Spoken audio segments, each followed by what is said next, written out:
Let's continue working with the churn dataset. Once you have loaded the data frame into Pandas, you want to select certain specific data from your data frame. That is, you want to select few columns of interest or few rows and few columns of interest. For example, you might want to select the first 100 rows of, say, the state, area code and phone number. Area code and phone number of these three columns alone, you want to select the first 100 rows.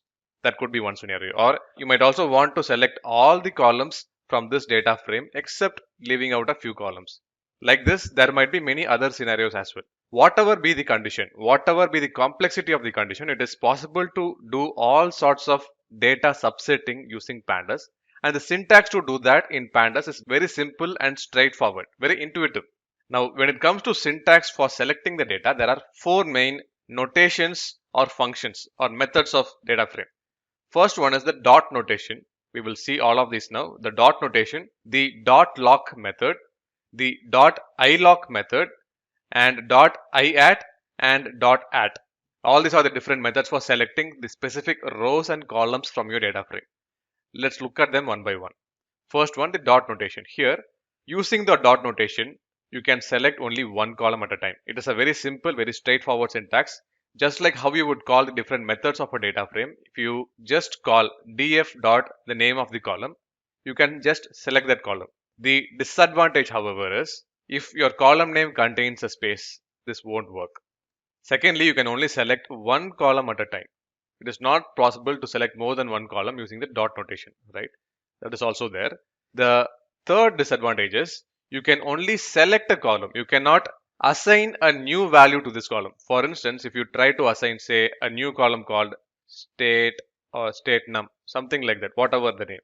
If you want to assign some value to this new column, this won't work. This particular new name for the column, this particular column will not appear in a data frame. But this will not give you an error as well. What will happen is it will internally create an attribute within the data frame itself.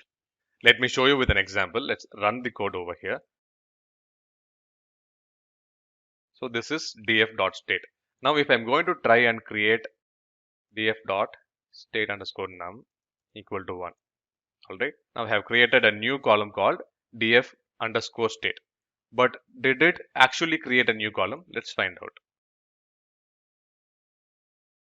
Go all over to the right hand side.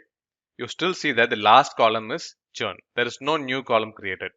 On the other hand, if you check the attribute of df, you will definitely find this state num present inside it, and this attribute holds the value 1. So instead of creating a new column, it is creating an attribute, and that attribute is stored inside the data frame itself. So this is not a way of creating a new column at all. This is a mistake people commit when you are learning Pandas for the first time. So be careful about this. And of course, this particular object df.state is going to be coming out as a series only because we are selecting one single column. Alright, so that is dot notation. Let's look at dot lock. Now, dot lock is one of my favorite ways of selecting objects from a data frame. I use either dot lock. This is my first go-to function. Either this or I will use dot ilock. We will look at ilock subsequently in this video itself, but understand this is very similar. If you want to select only one column at a time, you can simply use this notation. You don't even need a dot lock. We have seen this before. But if you want to select more than one column, pass in the row indexes first.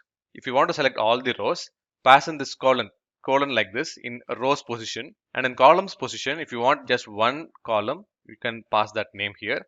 Or if you want to select multiple columns, write all the column names inside the list and pass that list here in this position. Alright, so that is how dot lock works. Now what is the difference between dot lock and dot ilock? I will come to this. The main thing is make sure in this position, in row position, you need to pass the index names. All these names you can pass. And in column position, you can pass in the column names. Column names of your data frame. Here it is not printed out, but the column names of your data frame can be passed in this position.